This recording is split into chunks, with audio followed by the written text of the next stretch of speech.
গুৱাহাটী উত্তৰ গুৱাহাটীৰ নিৰ্মীয়মান দলং মুকলি হ'ব জানুৱাৰীত।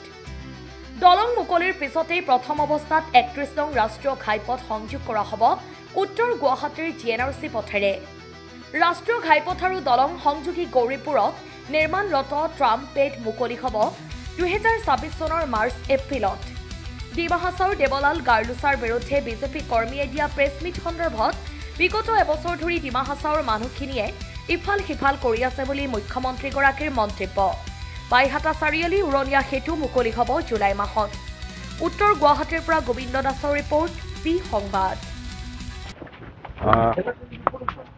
গুৱাহাটী উত্তৰ গুৱাহাটীৰ যিখন দলং, সেই দলংখন আমি ডিচেম্বৰ জানুৱাৰী মাহত নিৰ্মাণৰ কাম সম্পূৰ্ণ কৰাৰ বাবে প্ৰস্তুতি চলাই আছো।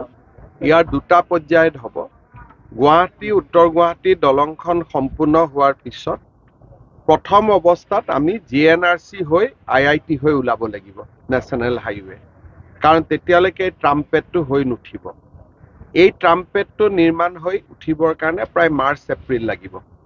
যিটো আমাৰ নেশ্যনেল হাইৱেৰ ওপৰত যিটো লুপবিলাক আমি বনাই আছো, গতিকে প্ৰথম পৰ্যায় মাত্ৰ ব্ৰিজখন আৰু IIT গুৱাহাটী হৈ আমি অক্ষয় পাত্ৰ হৈ পেলাই গৌৰীপুৰ হৈ পেলাই আমি গুৱাহাটীত যাব পাৰিম।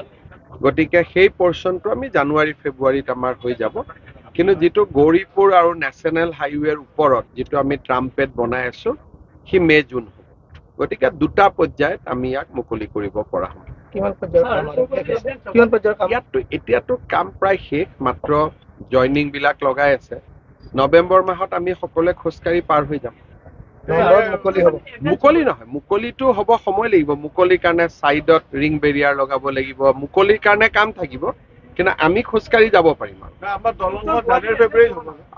সংলগ্ন হৈ যাব। কিন্তু উত্তৰ গুৱাহাটীৰ পৰা নেশ্যনেল হাইৱে সংলগ্ন সেই ছেকেণ্ড যিটো পাৰ্ট, সেই ছেকেণ্ড পাৰ্টটোৰ কাৰণে আৰু ২-৩ মাহ লাগিব। এতিয়া প্ৰথম আমি টেম্পৰাৰীলি ৰাস্তা এটা বনাম। গুৱাহাটীৰ পৰা আহিলে গৌৰীপুৰত নামিলো, গৌৰীপুৰৰ পৰা নামি GNRC হৈ নেশ্যনেল হাইৱে ওলাম।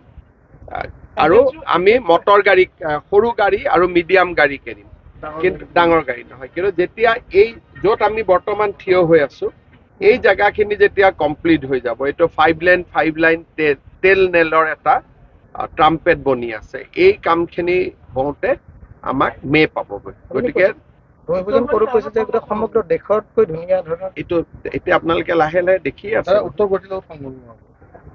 গুৱাহাটীৰ লগতো গৌৰীপুৰ মানে এইটো উত্তৰ গুৱাহাটী হ'ল। গতিকে আৰু বেলেগতো নাই, গৌৰীপুৰক মই উত্তৰ গুৱাহাটীয়ে মানো। আৰু